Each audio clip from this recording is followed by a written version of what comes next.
अगले 24 घंटे के अंदर अमरनाथ यात्रियों का पहला जत्था रवाना होने वाला है। आज से श्रद्धालुओं को बेस कैंप में एंट्री दे दी गई है। जम्मू पहुंचे श्रद्धालुओं ने जयकारा लगाते हुए आज एक बार फिर आतंकी सोच वाले लोगों को ललकारा है। जम्मू में जमा हुए अमरनाथ यात्रियों की खुशी का आज भी ठिकाना नहीं था। अमरनाथ यात्रियों का पहला जत्था कश्मीर के बालटाल और पहलगाम के लिए रवाना होगा। ये वो यात्री हैं जो भगवान भोलेनाथ के हिमलिंग के पवित्र दर्शन करेंगे। बेहद कड़ी सुरक्षा के बीच यात्रा करने जा रहे श्रद्धालुओं ने पाकिस्तान पर ऐसी बात बोली जिसे सुनकर आपके चेहरे पर भी मुस्कान आएगी। डर की वजह से हम कैंसिल कर देंगे तो पाकिस्तान का और मनोबल बढ़ेगा। हम उसका मनोबल बढ़ाना नहीं चाहते, उसको जूतों की नोक पर रखना चाहते हैं। आतंकियों से बेखौफ होकर झोला उठाए पहुंचे यात्रियों की सुरक्षा के लिए जम्मू कश्मीर पुलिस पिछली बार से ज्यादा चौकन्नी है। जो सिक्योरिटी फोर्सेस हैं जैसे कि आर्मी, उनके साथ काफ़ी वृहद जो है सिक्योरिटी अरेंजमेंट किए गए हैं, जिसमें बहुत इन डेप्थ डिप्लॉयमेंट्स भी हुई हैं। कड़ी सुरक्षा के बीच कल अमरनाथ यात्रियों को बाबा बर्फानी के दर्शन के लिए रवाना किया जाएगा। एक ही मोबाइल एप्लीकेशन से ट्रेन के सभी तरह के टिकट और सुविधाओं का लाभ लिया जा सकेगा। आज रेलवे ने सुपर ऐप लॉन्च किया है और इस एप्लीकेशन का नाम है रेल वन, जो एक रेल यात्री के लिए वन स्टॉप सॉल्यूशन की तरह काम करेगा।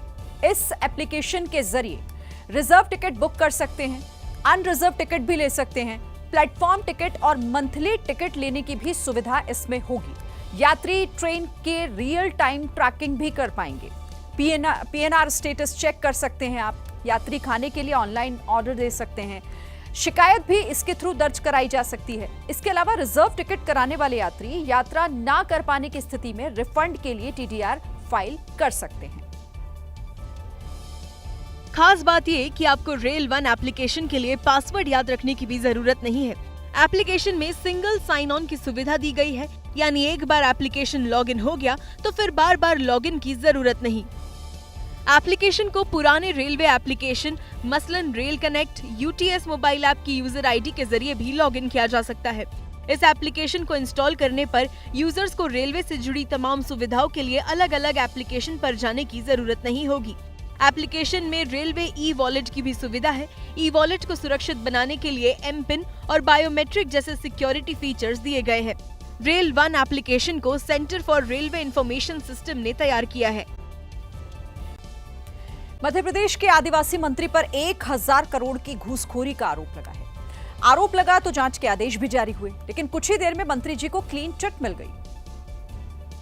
आदिवासी मंत्री संपतिया उइके पर आरोप लगा कि केंद्र से जल जीवन मिशन के लिए जो 30,000 करोड़ रुपए जारी हुए थे, उसमें से 1000 करोड़ रुपए संपतिया उइके ने बतौर घूस अपने पास रख लिए। आरोप सामने आने के बाद विभाग ने आनन फानन मंत्री के खिलाफ जांच के आदेश जारी कर दिए। मध्य प्रदेश में ऐसा पहली बार हुआ कि किसी विभाग ने अपने ही मंत्री के खिलाफ जांच की बात कही, लेकिन कुछ ही देर बाद मध्य प्रदेश के जनसंपर्क विभाग ने आरोपों का खंडन कर दिया और कह दिया कि मंत्री जी पर लगे आरोप मनगढ़ंत और निराधार पाए गए हैं, जो बिना किसी सबूत के आधार पर लगाए गए। कांग्रेस पूछ रही है कि 4 दिन के भीतर विभाग ने जांच कैसे पूरी कर ली और मंत्री जी को क्लीन चिट किस आधार पर दे दी गई। कांग्रेस ये मामला लेकर पीएमओ भी पहुंच गई है। कांग्रेस के पूर्व विधायक किशोर समरीते ने पीएमओ को शिकायती पत्र भेज दिया और मंत्री के इस्तीफे की मांग की। राजस्थान के कोटपुतली जिले में पुलिस ने बदमाशों की बारात निकाली है। हत्या की वारदात में शामिल 4 आरोपियों की सड़क पर परेड कराई गई और संदेश दिया गया कि अगर अपराध करोगे तो बख्शे नहीं जाओगे।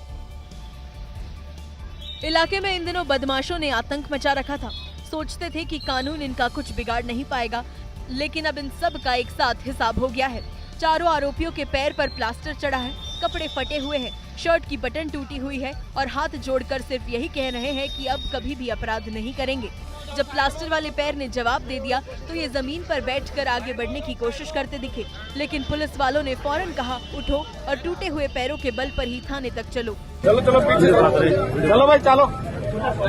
दरअसल इन चारों पर आरोप है कि इन्होंने एक युवक की गोली मारकर हत्या की। वारदात 24 जून की है और जल्द ही पुलिस ने इन्हें गिरफ्तार कर लिया।